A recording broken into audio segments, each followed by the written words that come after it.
Hi everybody, and welcome once again to the third day of developer sessions at EGX 2014. I'm Ollie Welsh from Eurogamer.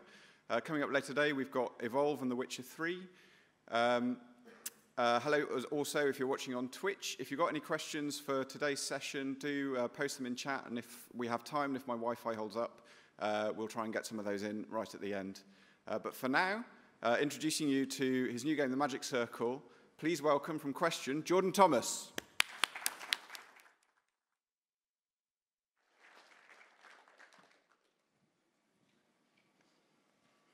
Hey, all right, voice of God. Okay, so hi, I'm Jordan. I work at a small company called Question. We're all sort of ex-BioShock, Thief, Dishonored people. There's 3 of us. Magic Circle's our new game that we started after BioShock Infinite shipped. There's a couple things I want to tell you about it up front because it's kind of weird. First, this talk, like the game, and in fact the game that it's about, is kind of a work in progress. So each of you guys are sort of my QA testers for this. You're going to be seeing an unscripted sort of ramble as I both play and talk at the same time. So if I appear to stroke out at any point, just ignore it. I will reach the conclusion eventually. Second one is that I come from a culture of developers where spoilers are a big, big deal.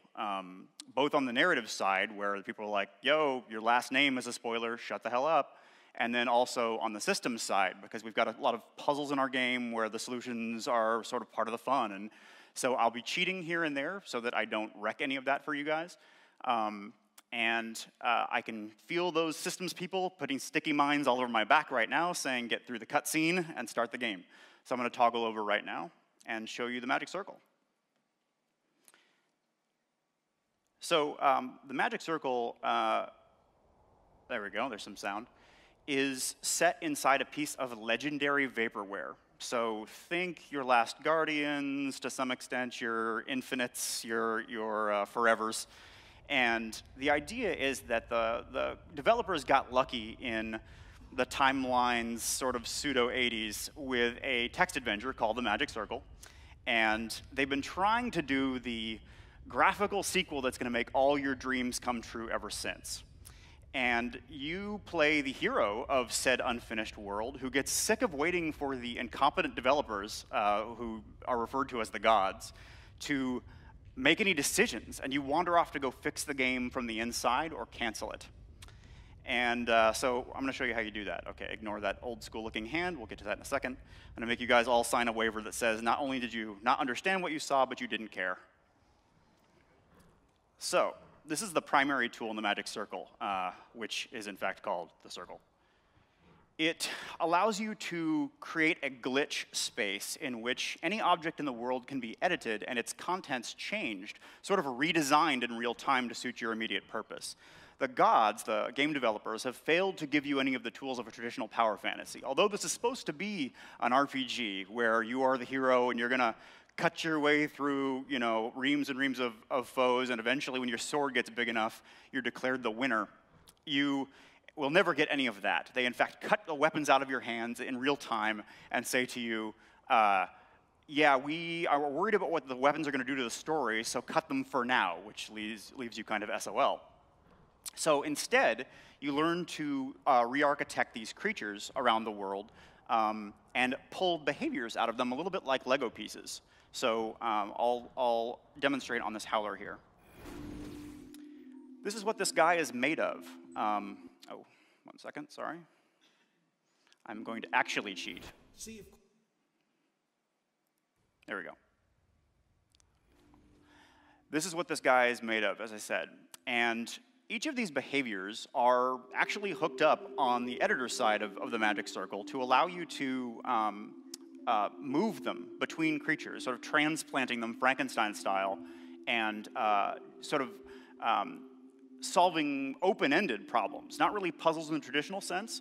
We found that the immersive sim kind of thinking, which is where we come from, where there's a wide kind of array of tools and you're improvising by mixing and matching those, was not compatible with the notion of a lock and key puzzle game. And we don't really feel like we'd be any good at designing one of those. So instead, you're sort of building your favored solution to any problem out of all of these different tools. So I'll start with the basics. I'm going to make myself a friend.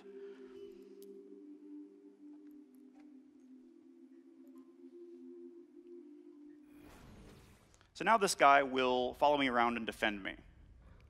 And I could have put anybody's name in the whole game into him, and he would have treated it like a bosom companion. So we're going to wander around and see if he will protect me.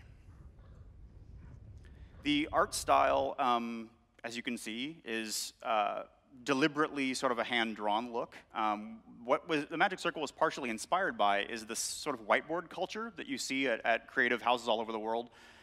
When people are kind of messing with each other, they'll solve problems and really taunt each other with vaguely pornographic doodles on the whiteboard. And the idea of a game that kind of, in a way, took place inside that temporary, unfinished idea of both the game and the game developers appealed to me. So as you can see, this guy has defended me against a kind of little bug that comes from over there. And let's look inside him. Now, unfortunately, he's locked by groupthink. We'll get into that later, but what that means is that I can't steal his behaviors. I can't mix and match them with the Howler guy who's currently my best friend because he is taking orders from somewhere else. So now I'm going to switch to an old school hand, which once again you should ignore because you don't know how I got that, and tell this guy that he needs to help me. All right, so those things burnt me halfway to death and actually wiped out my best friend. So I need to figure out what to do about this within the systems. I'm going to go over here and try again. So the objects within the Magic Circle are all systems driven in the sense that anything that has got a color signature around it means that it has memory associated with it and can be manipulated by you. All right, so this guy will be useful in a second. We're just going to go ahead and jump on his head. Now, it's not just AI creatures in the Magic Circle that have useful properties. This rock, for example, has that sort of acid trip shader on it because it's telling me that a piece of story is hidden inside it, but I can't play that for you because all of our temporary VO is recorded by friends and family, and they are, shall we say, industry adjacent. So I'm not going to do that. However, I am going to steal the fireproof behavior out of it, and make myself a fireproof pet. So the rock now would melt if it were exposed to fire, but I don't really care about that. Let's make this guy my new best friend and make him a little bit more robust. All right. Those sound cutouts, by the way, are VO that I'm muting, again, for the same lawsuit-related reasons. Whoa. You know what? I forgot to make this guy my friend. As I say, unscripted. All right, let's go back over there. Now, there are other creatures in the world which have inherent properties. These juggos, for example, are kind of like walking castles. They have extremely high health, which is native to them, and also a flat back. So you can sort of cruise around on them, and that becomes useful strategically later in the game. And that gives you, the player, a reason to sort of experiment with behaviors inside creatures that you haven't yet tried. Okay, buddy. I'm not going to say anything about what happened last time. I think we can put our differences aside and work together. All right, so he's all good. Oh, the other thing, by the way, is that some of those inherent properties can be seen here on the stats screen. I'm not going to go deep on that. I think it's fairly self-evident. So the writer in me really wants to talk to you about what the Magic Circle means, what the sort of deeper themes are, what I'm really getting at, but my career has taught me that that, without you, means nothing. So I am going to tell you a little bit about my toxic relationship with the player. I started out working on the third Thief game, and the map that I was working on was called the Shalebridge Cradle. It was a kind of horror asylum, and in that, I mainly wanted to scare you. I wanted to leave some kind of indelible scar on you. That's how I thought of the player, as a kind of victim. And then somehow we would meet in person, and you would tell me I was a genius, and we would make out. That's kind of how advanced my thinking got at that time. Where I'm at now is I've been through all the Bioshocks, and I'm starting to feel like the only way to really bring the player into the relationship is to allow them to steal the tools of authorship from me over the course of the game. That's what the Magic Circle is, in fact, about on a mechanical level. So this guy, I think I know what these guys are called. So let's go ahead and give him a new enemy.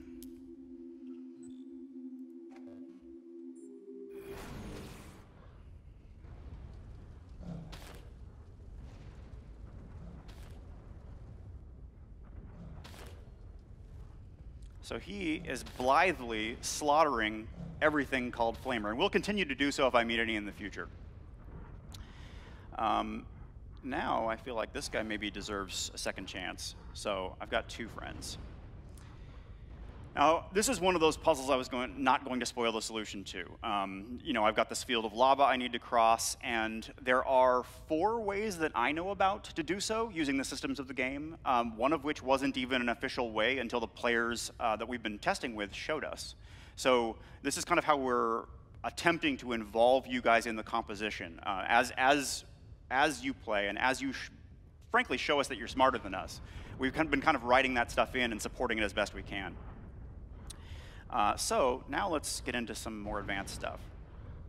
Now, another thing that I could have done is to animate something that is naturally not.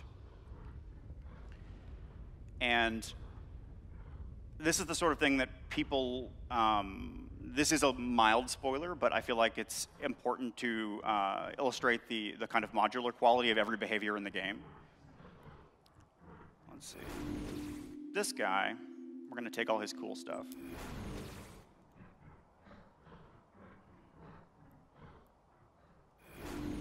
And then we'll go to our old friend, the Rock. Give him a ground movement. Give him an attack. And tell him that he's my friend. And tell him that for some reason he hates other rocks. And then maybe I'll give him his fireproof back because it was kind of a dick move to take it in the first place. So, as you can see, it sprouts a little face. And one of the actual bugs in the actual unfinished game that you're looking at is that the face slides. But he would have had that inherent fireproof property. And I could have had him slowly whittle down those flamers by just making the mental leap that you could wake him up. All right. So now we're going to take on something more challenging. Oh, actually, let's do something a little faster. So I forgot to explore the insides of the flamers, which by itself, I realize now this is being streamed on Twitch as I say that. So I'm going to go ahead and take Fireburst and use that exact same burst of fire that you saw on this guy. And there's sort of a hidden thing here, which is that the fire that emits from a given creature doesn't damage that creature. I don't have to explicitly call him fireproof.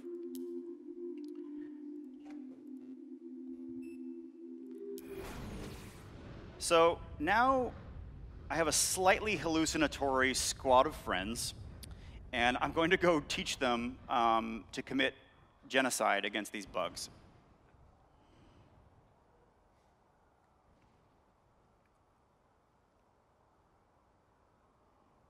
Come on, boys. All right. Each of the tools in the Magic Circle is a kind of veiled attempt to teach game designer-like thinking, to allow you to steal the fire without necessarily knowing that you're doing it. So for example, the patrol tool, this is very much like what it feels like to be a level designer. You kind of set up the route by which creatures move in the world. And usually this stuff is invisible, but we sort of gradually make it visible through the magic circles magic. And so these guys will now defend me against the hivers as I go forth, but I am super not fireproof, so I need to stay out of that guy's range.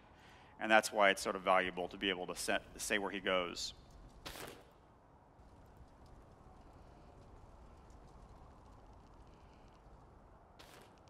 Oop, okay. And these guys are all still locked by the queen, and I'm going to make dang sure that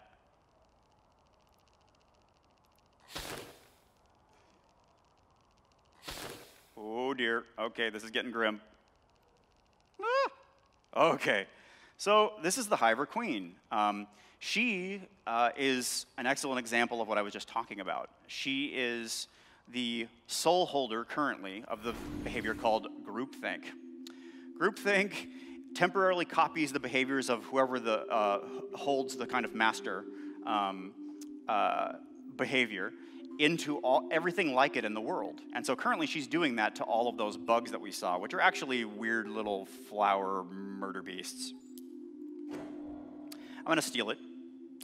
And then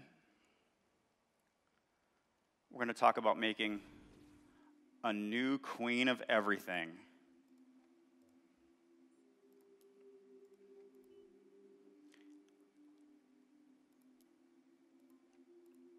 And I'm going to decide that these guys are my friend, but they literally hate everything else in the world. This is problematic. Now, I'm going to do something else, which is basically make all of her children hate each other. So they're currently convinced of their love for me, but locked in a kind of blood struggle to prove it. And that will neatly take care of all of them. And you can tell, of course, where the queen in the relationship lives by the streams. If that one is to fall against your foes, then it terminates, and everybody that you've been sort of brainwashing on the fly turns on you. So that's fun. Come back. You've done well. And it's not bound to a given class. So let's go ahead and transfer that onto somebody else. Oh, and let's start cheating. So once again, I don't want to tell you guys exactly how you find all the most interesting behaviors in the game. That one alone is somewhat of a spoiler, but most people get it because you can do so with a bodyguard. So I'm going to give myself all the good stuff.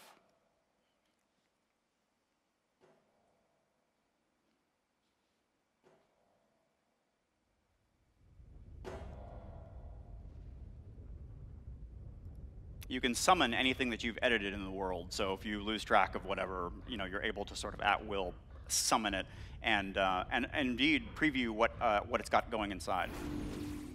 So this was my suicide bomber wolf.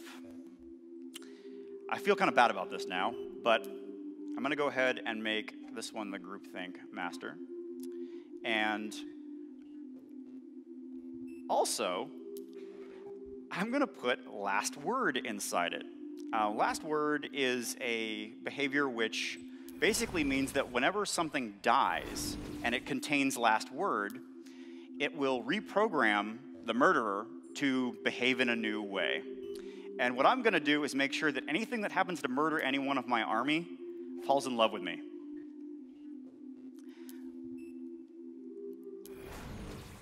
And in fact, you know what? Let's not do wolves at all.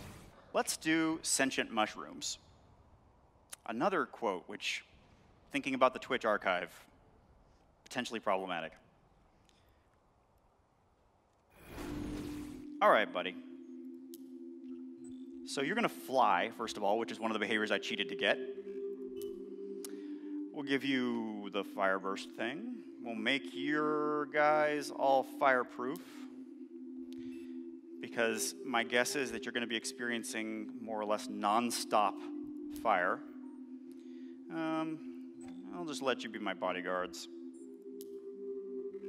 And of course, once again, you must love me. In the absence of any tools, you work through these proxies, much like a game designer does. All right, let's do this thing. So, I now have a flying mushroom friend. Oh yeah, and I have failed to make it speak to other mushrooms. That's right, kids. If you learn to speak the language of the mushrooms, they will follow you like an army. This is definitely a Peggy 18 talk.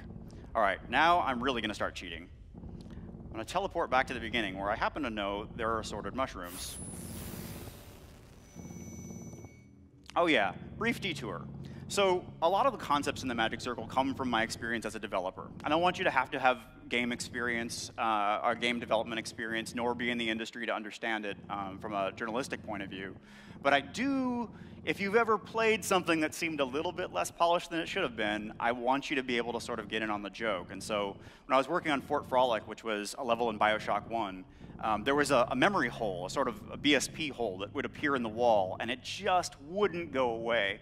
So this is where your life lives as the player. This is kind of memory that was wasted by the gods. One of my jobs on that game was to find ways in which people misspent their memory.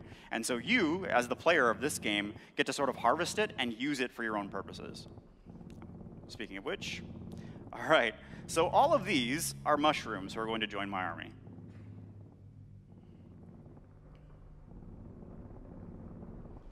And in some cases, anything ghostly like this was deleted at some point by the game developers. And you have to sacrifice some of your own memory to bring it back.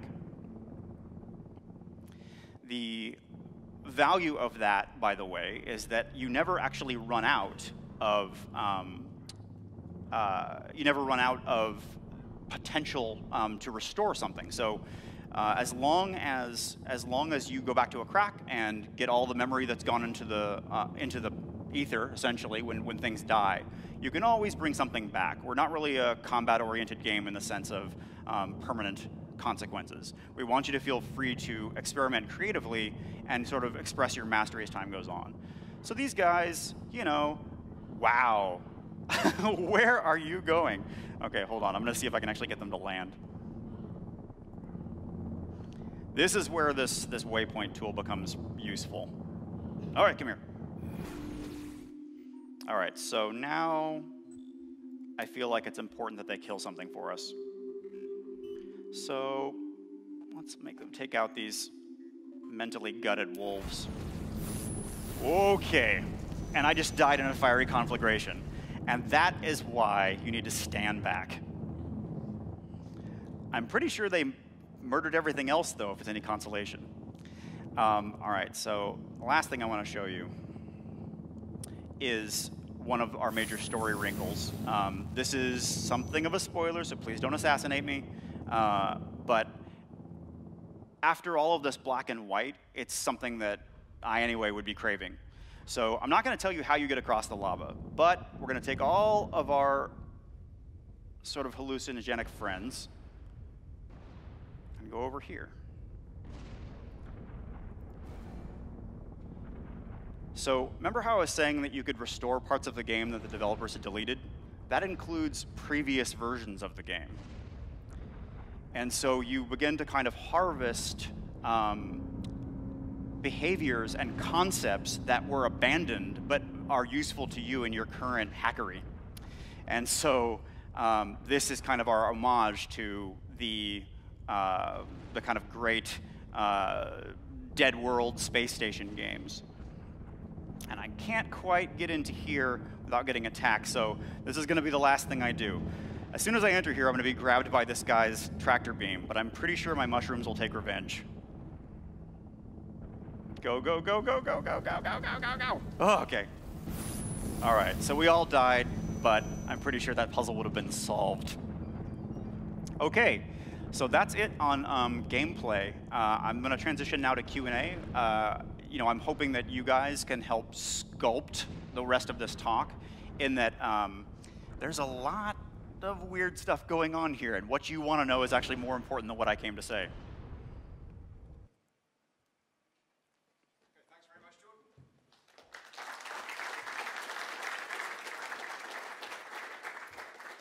We're just going to bring a mic out here into this aisle. If you've got a question for Jordan, please step up and step nice and close to the mic and ask away.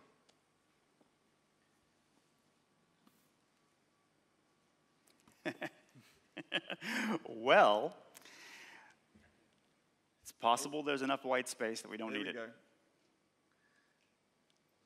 Hello, I'm the Sparrow Johnny. I've already emailed you. I don't know if you remember that. Oh, yes. So you've been involved with games like AAA games like BioShock. Is this the kind of thing you always wanted to do, but you couldn't do at BioShock? Yes, in the sense that it's a premise so inherently kind of, I don't know, I guess the business of games has become kind of the reality alternative business, right? And as such, selling to you guys that we all know exactly what we're doing, and this experience is seamless, and you are in fact the chosen one, and all of that is where the money is. This goes the absolute opposite way. You know that it's all broken from the off. You know that you're playing a game, and while I think that the meta qualities of that might lead some people to consider it a major disclaimer, like we're not risking anything, we don't want to be earnest about the story, I kind of feel like it's liberating. I'm going the opposite way. The story that you uncover throughout the game of the developers, which is sort of hidden in all of those objects that we were looking at, is one where a lot of my life appears. And so, if anything, I feel like we're kind of risking more. So, yes, in the sense that they wouldn't have greenlit it, I don't think. It's just too odd, too much of a product of our lives. But on the other hand, BioShock itself was the game that everybody but 2K passed on. So I never really felt particularly limited there by what they would listen to. Just, you know, this isn't an established genre. This is a free-form puzzler where there's no right answer. And that by itself, people were like, can you clarify? Yeah, okay, thank you. Any more questions? Hi. I don't know if you will answer this question, but I'll ask it anyway. Will you be able to edit the player themselves?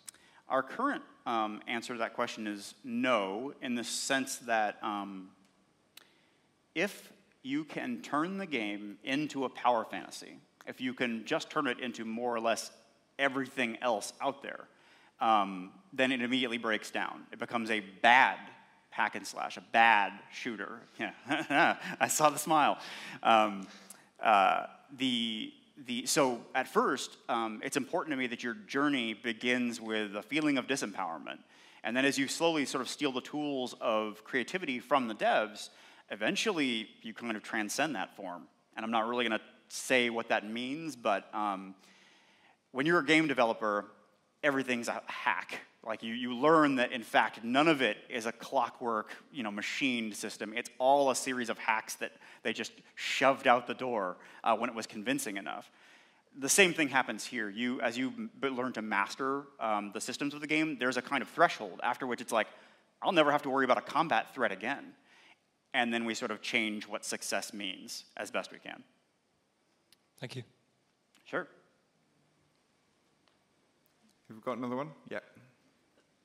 Somebody just has to be the brave first. Yeah, right. I was just wondering if there's a limit in the game of how many sort of minions and things you can have following you around at the same time. And I'm really glad you asked that. The answer is yes, when the game breaks. We will, in some way, acknowledge when you have pushed the systems past the place where we can reasonably support. We definitely plan for you to be able to get outside the physical bounds that you normally would in a game, certainly make it look bad. There may be a point, we have behaviors that let you spawn sub-objects. That last word that you saw, the sort of form that you find it in the world is that there's a parasite worm. And when the thing gets killed, whoever murdered it spawns a parasite until they die, and so on. you can see where this might get explosive. And so we will have to put some kind of limit on overall population, but in terms of the number of your pets, you can make it real ugly, and we're fine with that. Thank you. Any more volunteers? Well, I've got a question for you myself, actually. Sure. Would you say that this game was autobiographical? Well, my metric for what can we put in it in terms of the peek behind the curtain, what can we do, what parts of it are tell-all, has been, if I'm not guilty of it, then the sort of fictional developer who has, with the exception that he went on for 20 years, I never did that. If I haven't been guilty of it, at least in part, I don't want to put it in there, because then it becomes a smear job, it becomes mean-spirited, and I feel like that's kind of corrupt. So the hope is that you will get a pretty seedy look at what a game developer looks like from the inside, but it's stylized and kind of operatic, and no single anecdote is lifted directly from my life. It's all skewed. Do you find a tension as a designer between giving a lot of systematic freedom, which you do in this game, but also having a very specific story you want to tell? The game's kind of about that. I mean, the sort of trickster spirit who I muted, who you've been working with in the game, wants you to be like the game developers, to be as powerful as the game developers, but not to think like them at all costs, because they have failed him for 20 years. So he talks about what they want you to do, and there's a lot of allusions in the puzzles to the way that the puzzle was originally supposed to be solved, but for one reason of incompetence or another, it can't be. And so what they want versus what you actually do, not necessarily in a Stanley Parable way, because we're huge fans of that, and we don't want to ape, that left or right kind of model of it, but more just in the overall. Like, it was supposed to change your life. It was supposed to be about this guy's need for an heir, and you're turning it into a mushroom army that spits fire at will. I've got a question from Twitch from Sukaruda. Do I have to finish game developing school to play it? Definitely not. No, I mean, I'm trying to kind of fool you using systems that feel as reasonably as smooth as you would in another game that has nothing to do with game development, to think a little bit like a game developer as you play. The hope is that by the end you've kind of, and again without spoiling too much, you have been subject to the same pressure, but again in a stylized, kind of simplified way. Cool. Any more questions from the floor? Okay, well, I think that's all we've got time for anyway. Great. So thanks very much, Jordan Thomas.